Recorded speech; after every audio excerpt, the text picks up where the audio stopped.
बाबे कुछ तैयार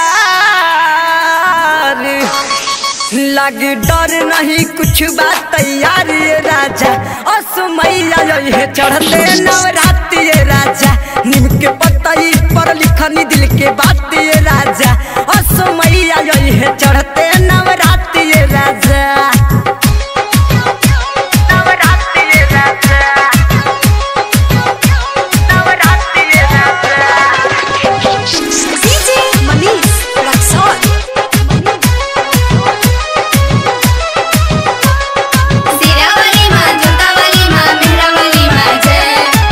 हला वाले आई सैया जल्दी से जाई के ललकी चुनरिया बाजार से ले आई के फला वाले आई सैया जल्दी से जाई के ललकी चुनरिया बाजार से ले आई के अरे मानव नया सोमैया के हमहू पूजन करब राजा मानव नया सोमैया के हमहू पूजन करब राजा लगी डर न बाबे कुछ तैयार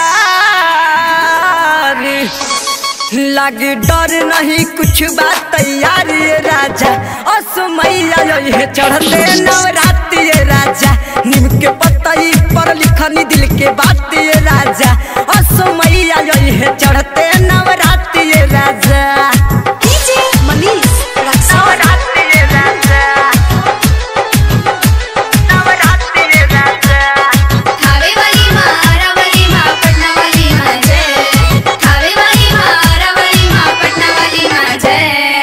मानम नहीं अस करब माई के पूजनवा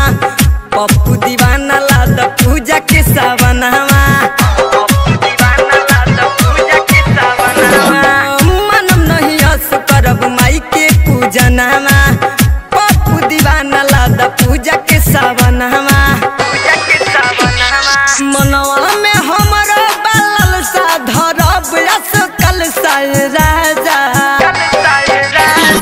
मनवा में हमरो बालल सा धरब अस कल सा राजा